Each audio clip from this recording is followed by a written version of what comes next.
Hello students, this is class 7th and now we are continuing our chapter number 4th, which name is electric current and its effect. So students, this chapter is taken from physics. Students, in our previous video of this chapter, we already discussed about the application of the heating effect of electric current, factors affecting the heating effect of the electric current, okay, and advantage and disadvantages of the heating and effect of the electric current. Okay, so students, if you didn't watch that video, so first you have to watch, then watch this video. So students, here we are going to continue and I'm going to teach you that electric heating appliance, what is the electric heating appliance and the characteristics of the heating elements. Okay, what is the electric bulb and CFL and LEDs. Okay, so what is this, क्यों हमें bulb के replace में CFL and LED का use करना चाहिए, ऐसे ये सब चीज़ें हम लोग यहाँ पे देखने वाले हैं ब्रीफली. ओके, सो स्टूडेंट्स, ये जो वीडियो है वो मैं थोड़ा ब्रीफ बनाऊंगी and again I will provide the question answers of let's try 4. So now let's get start from here. So electric heating appliance, of course ये जितनी भी जो चीज़ें हमें दिख रही है वो क्या है स्टूडेंट्स, इलेक्ट्रिक हीटिंग अप्लायंस है ना. इसके थ्रू क्या होती है, इलेक्ट्रिसिटी जनरेट होती है इसमें और फिर ये क्या करती है, हीट प्रोड्यूस करती है, देन हीट के रूप में हमें जो इलेक्ट्रिक है वो एनर्जी के रूप में मिलती है. So the electric heating appliance work on the heating effect of electric current. ये जो इलेक्ट्रिक हीटिंग अप्लायंस है ये तभी वर्क करते हैं जब इसमें जो इलेक्ट्रिक करंट है वो क्या होता है, फ्लो होता है. दे ऑल हैव वायर और कॉइल्स ऑफ वायर. तो स्टूडेंट्स, इसमें जितनी भी जो चीज़ें होती है ना, जैसे कि हम लोग ये जो जितने भी इलेक्ट्रिक डिवाइसेस देख रहे हैं या जितने भी ये जो अप्लायंस है, इलेक्ट्रिक अप्लायंस ये देख रहे हैं, तो इसमें ना इस तरीके की कुछ कॉइल्स लगी होती है. ओके, जब ये हीट होती है देन इसकी हीट होने के साथ साथ जो पर्टिकुलर जो डिवाइसेस है वो हीट प्रोड्यूस करते हैं. डन. तो इस तरीके की कुछ क्या होती है, कॉइल्स होती है. तो यहाँ पे हम लोग कुछ शेप एंड कुछ different types of heating elements को देख सकते हैं, इसके शेप को देख सकते हैं. कुछ कॉमन शेप्स हैं जिसको देख के ही हम लोग ये समझ सकते हैं कि पर्टिकुलर किस चीज़ का है. जैसे you can identify what is this and you can also identify what is this. Okay, so this is the iron, this is electric heater. Okay, तो इस तरीके की चीज़ों को देख के आप लोग इजीली समझ सकते हैं कि ये किस टाइप के एलिमेंट्स है और किस किस चीज़ों में इसका यूज़ हो सकता है और पर्टिकुलर थिंग जो है वो किस डिवाइसेस, मतलब कि इससे मिलकर कौन सा डिवाइस बनता है. अब हम लोग देखते हैं कैरेक्टरिस्टिक्स ऑफ हीटिंग एलिमेंट्स. तो ये जो कैरेक्टरिस्टिक्स ऑफ हीटिंग एलिमेंट्स है इसमें कौन कौन सी चीज़ें आ जाएंगी. हाई रेसिस्टेंस, मतलब कि ये जो कॉइल है, ये जो मतलब कि जो वायर्स ये बनाए जाते हैं ये किससे बनाए जाते हैं स्टूडेंट्स. रेसिस्टेंस, मतलब कि ऐसा रेसिस्टेंस में हम लोग ने रेसिस्टेंस पढ़े हैं अपने प्रीवियस वीडियो में, अगर आपने नहीं देखे तो first you have to watch it. So high resistance means the more opposition, मतलब कि जितना ज़्यादा रेसिस्टेंस होगा उतना ज़्यादा जो इलेक्ट्रिक है उसका जो फ्लो है वो क्या होगा, अपोजिशन होने लगेगा उसका. If the opposition is more, अगर ज़्यादा से ज़्यादा अपोजिशन होगा so heat produce will also be more. तो इससे क्या होगा, हीट भी ज़्यादा से ज़्यादा उसमें प्रोड्यूस होगी. For this reason nichrome wire is used in heaters. तो इसीलिए क्या होता है स्टूडेंट्स, जो नाइक्रोम है, I already told you in the previous video, nichrome is the opposition part of that means this is the resistance. Okay, so इसीलिए जो coils वगैरह होते हैं इसमें किसका यूज किया जाता है, नाइक्रोम का यूज किया जाता है. This is the alloy which is combination of nichrome which is a combination of निकल एंड क्रोम. ओके, तो आप लोग यहाँ पे देख सकते हैं इसका. देन आ जाता है high melting point. What is a high melting point students, जो भी हम लोग डिवाइसेस बनाते हैं इलेक्ट्रिक के, उसमें इस तरीके के डिवाइसेस, उसमें इस तरीके के मटेरियल या अलॉय का यूज किया जाता है जो हाई मेल्टिंग पॉइंट होते हैं.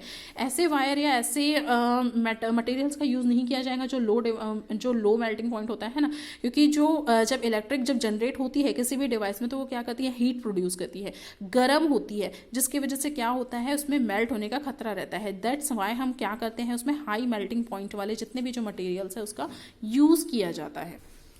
सो students, now you have to observe this picture given below. जो यहाँ पे पिक्चर दी गई है उसे आपको ऑब्जर्व करना है. Both the devices work on the heating effect of electric. दोनों ही जो डिवाइसेस है उसमें जब हीटिंग जो इलेक्ट्रिक है वो प्रोड्यूस होती है तो वो किसके रूप में जनरेट ट्रांसफॉर्मेशन होता है उसका, हीट के रूप में, है ना.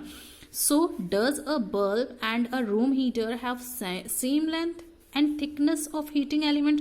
क्या ये जो इलेक्ट्रिक बल्ब है या फिर ये जो हीटर है इसमें जितने भी जो डिवाइसेस या फिर जो मटेरियल्स यूज हुए हैं वो क्या सिमिलर यूज हुए होंगे, क्या दोनों की लेंथ बराबर है. Does this make any difference, और अगर इसमें कोई डिफरेंस है तो वो क्या है.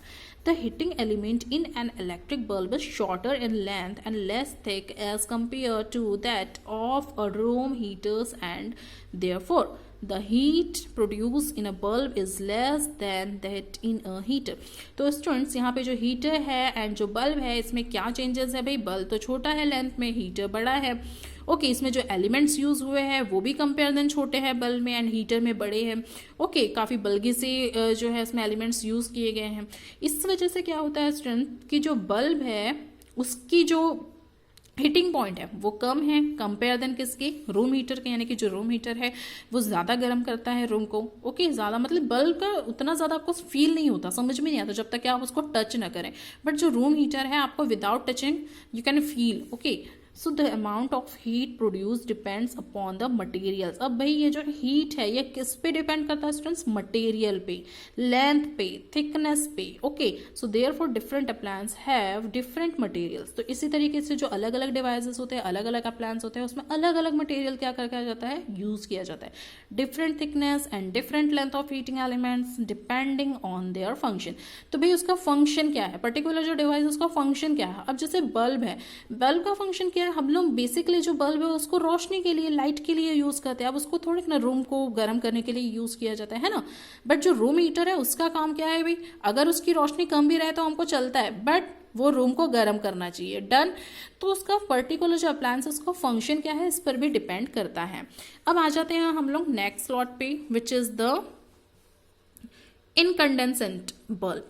स्टूडेंट्स इनकंडेंसेंट बल्ब का मतलब ये होता है जो बहुत ज़्यादा गर्म होते हैं। ओके सो देखिए भाई ये जो इनकंडेंसेंट बल्ब जो है वो लाइट के लिए ही यूज़ किए जाते हैं, but they also produce heat along it. मैंने अभी आप लोगों को बताया ऐसे बल्ब जो लाइट तो हमें देते हैं बट साथ ही साथ बहुत ज़्यादा गर्म हो जाते हैं, है ना, विच इज़ नॉट डिज़ायरेबल। ये बहुत ज़्यादा डिज़ायरेबल नहीं होते हैं। A major part of electricity supplied to a bulb is covered in to heat which is a wastage of electricity is there a way to reduce this wastage of electricity. So students ये जो incandescent bulb जो होते हैं ना, इसमें क्या होता है हमारी बहुत ज़्यादा जो इलेक्ट्रिसिटी है वो वेस्ट होती है। इसलिए हम लोग बोलते हैं ना कि हमें CFL का यूज़ करना चाहिए, LED का यूज़ करना चाहिए। क्यों? क्योंकि ये अगर आप लोग एक बल्ब को जलाएंगे, जब LED जलाएंगे तो आप ये देखेंगे कि जो बल्ब है वो कंपेयर देन ज़्यादा गर्म हो जाता है भाई, क्योंकि इसकी हीटिंग तो हमारे कोई काम की नहीं है, इसकी सिर्फ लाइट ही हमारे काम की होती है। तो ऐसे बल्ब जो लाइट तो देते हैं बट साथ ही साथ इसमें हीट भी जनरेट होने लगती है। So that's this type of जो फंक्शन प्रॉपर्टी है उसे क्या कहा जाता है, इनकंडेंसेंट बल्ब बोलते हैं या इनकंडेंसेंट प्रॉपर्टी बोला जाता है। अब हम लोग आते हैं CFL एंड LED में। Okay students what is the full form of CFL and LED, you have to write on the comment. Okay so look at this picture of lighting devices. ये कुछ लाइटिंग डिवाइसेस हम लोगों को यहाँ पे दिख रहे हैं। If you touch this devices would it feel hot. अगर आप लोगों ने इसे जलाया, ओके ऑन किया, तो उसके कुछ देर बाद अगर आप उसको छूओगे, टच करोगे, तो क्या आप इससे मतलब आपको आपका जो हाथ है वो बर्न होगा, जलेगा? ऑफ कोर्स जल तो सकता है बट उतना ही जितना इनकंडेंसेंट बल्ब को टच करने पर जलता है। सो इन ऑर्डर, इसलिए ये कहा जाता है कि इस टाइप के अगर बल्ब को हम लोग यूज करते हैं ना तो इसमें इलेक्ट्रिसिटी क्या होती है, सेव होती है। क्योंकि इसका काम मतलब जब इसमें इलेक्ट्रिसिटी पास आउट होती है तो इसका काम होता है सिर्फ इमिट होना, मतलब कि प्रकाशित करना रूम को। ओके इसका काम ये नहीं होता कि ये गर्म हो जाता है खुद। तो भाई ये जो बल्ब होता है, जो इनकंडेंसेंट बल्ब होते हैं, उसमें क्या होता है, एक तो वो खुद गर्म भी हो रहा है एंड हम लोग ने पढ़ा था ना, मैंने आप लोगों को बताया था प्रीवियस वीडियो में इसी चैप्टर के कि 10% में इलेक्ट्रिक इमिट होता है। ओके लाइट के लिए यूज होता है, बाकी 90% क्या होता है, सिर्फ ये गर्म होता है। तो this is the waste of electricity, that's why we should to use this type of devices for light. Okay so you have to read this and कुछ इन्फॉर्मेशन यहाँ पे दी गई है स्टूडेंट्स जो मैं आप लोगों को बता देती हूँ। The day we use the light emit dots that means the LEDs for lighting. Of course आजकल हम लोग लाइट मतलब LED का यूज कर रहे हैं, क्यों, जिससे कि इलेक्ट्रिसिटी क्या हो सके, कंज्यूम हो सके। The intensity of the light produce is very high for very less consumption of electricity. तो भाई इसका जो लाइट प्रोड्यूस है वो बहुत ज़्यादा है और इसी के साथ साथ वो बहुत कम इलेक्ट्रिसिटी कंज्यूम करता है। Okay have you seen this mark? Of course students, इस मार्क से सभी लोग फैमिलियर होंगे और जो नहीं है फिर भी उनके लिए मैं बता देती हूँ, this is the ISI mark. Okay, जो कंप्लीटली क्या होता है, सर्टिफाइड मार्क्स होता है। तो अगर आप लोग जब भी कोई इस तरीके का लाइट खरीदे तो उसमें ये मार्क होगा, मतलब कि ये कंप्लीटली सर्टिफाइड मार्क होता है। So it is available to use gadgets which are efficient and consume less electricity. Bureau of Indian Standard assigned a standard mark called the ISI mark। तो ये जो ब्यूरो ऑफ इंडियन स्टैंडर्ड है यही इस mark को assign करती है, जिसके थ्रू ये बता दिया जाता है, अश्योर किया जाता है कि this is the certification of the purity and quality of the product while purchasing electrical good. जब भी आप लोगों को इसी तरीके के कोई इलेक्ट्रिकल गुड्स को खरीदते हैं, परचेस करते हैं, so we should to always opt for product that have ISI mark. Opt मतलब होता है स्टूडेंट्स, मतलब कि हमें, मतलब कि इस टाइप का जो मार्क है उसमें दिखना चाहिए, विकल्प होता है एक्चुअली इसका exit in the meaning, but हमको इस तरीके का मार्क्स उसमें दिखना चाहिए, तभी आप उससे क्या करें, खरीदें, परचेस करें। ओके, तो यहाँ पे कुछ न्यूज़ इन्फॉर्मेशन दी है, you have to read this information कि कहाँ पे इस तरीके का जो मतलब कि मिस हैपनिंग है ये हुई है। So you have to read it, क्योंकि अंदर से भी काफ़ी सारे क्वेश्चंस आएंगे इस बार क्वेश्चन में, तो आप लोगों को ये पढ़ना है और इसमें से इन्फॉर्मेशन निकालना है। ओके, अब यहाँ पे कुछ न्यूज़ आर्टिकल उसी के बारे में बताया गया है कि किस तरीके से यहाँ पे जो है वो मेल फंक्शन हुआ था। मेल फंक्शन दैट मीन्स कुछ इलेक्ट्रिकल पार्ट होते हैं जिसमें खराबी आ जाती है, जो डैमेज हो जाते हैं, जिसके कारण से इस टाइप की जो दुर्घटनाएं हैं, जो मिस हैपनिंग है, वो होने लगती हैं। अब हम लोग देखते हैं कॉजेस ऑफ एक्सेसिव करंट, मतलब कि क्या रीजन होता है जब एक्सेसिव करंट फ्लो होने लगता है, जैसे कि short circuit. Students, short circuit जो शॉर्ट सर्किट होता है ये क्या होता है, इसमें और ओवरलोडिंग क्या होती है, भाई दोनों में डिफरेंसेस है ना। शॉर्ट सर्किट कब होती है एंड ओवरलोडिंग कब होती है। तो students, I am telling you the one short definition of short circuit, that means excess flow of current through a device when positive and negative wires touch each other। जब students हमने पढ़ा है कि negative और positive wires होते हैं, है ना, तो यहाँ पे जब नेगेटिव एंड पॉजिटिव वायर जब एक दूसरे से कनेक्ट हो जाते हैं, टच होने लगते हैं, तो ये क्या कहलाता है स्टूडेंट, शॉर्ट सर्किट कहलाता है। And what is the overloading, you can see the picture of the overloading, है ना, यहाँ पे एक पिक्चर नजर आ रही है। तो यहाँ पे इलेक्ट्रिसिटी की ओवरलोडिंग हुई है when the excess current is the withdraw from a single source. जब भी एक ही सोर्स में से, मतलब कि पॉजिटिव या नेगेटिव टर्मिनल में से किसी एक ही सोर्स में से क्या होता है, जो करंट है वो फ्लो होने लगता है, तब यहाँ पे ओवरलोडिंग हो जाती है student. So this is the basic difference between short circuit and the overloading. Now come to the next para, which is the electric fuse. Students, what is the electric fuse? Tell me the fuse. The safety devices used to prevent damage caused by the excessive current suddenly। मतलब कि जब current बहते रहता है, यानी कि flow होते रहता है, तो इसका जो प्रिवेंट पार्ट है, जो मतलब कि इसको प्रिवेंट करके रखता है, सेफ करके रखता है, वही डैमेज हो जाता है, तो that's called the electric fuse. Okay, अब यहाँ पे कुछ प्रिंसिपल ऑफ फ्यूज दिए गए हैं। Just like an electric fuse works on the principle of heating, effect of electric current. Okay, so you have to read it, characteristics of fuse, so you have also read this para। okay, अब यहाँ पे हम लोग आ जाते हैं miniature circuit breakers. तो यहाँ पे स्टूडेंट्स, मिनिएचर सर्किट ब्रेकर्स में आप लोगों को ब्रीफली ये बता दूं कि ये जो सर्किट होता है ना, आजकल हमारे यहाँ पे जो पावर्स लगी होती है, वहाँ के जो मेन स्विच होता है, वहीं पर ये जो मिनिएचर सर्किट होता है ये वहाँ पे फिट होता है।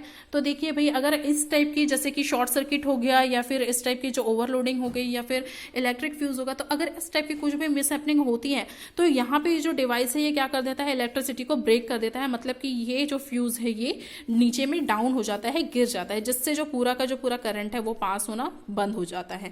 ओके, तो पहले जो जितने भी जो इलेक्ट्रिक बनाए जाते थे, जो फ्यूजेस बनाए जाते थे, उसमें ये इस टाइप की क्वालिटी नहीं थी, जिससे क्या होता था, इस टाइप की short circuit and overloading causing इस टाइप की घटनाएं होती थी। बट अभी इसका यूज किया गया है, बट ऐसा नहीं कि इसको लगाने के बाद भी इस टाइप की जो घटनाएं वो नहीं होंगी, बट हाँ 95% इससे राहत मिलती जरूर है। डन। सो आप लोग भी इसको चेक कीजिएगा कि आपके घर में ये जो मिनिएचर सर्किट है ये लगा है या नहीं लगा है। Okay students, so I am stopping here. I will provide the question answer of let's try four. See you soon with the next part of this chapter. If you have any problem, any query while watching the video, so you have to mention me on the comment. Okay.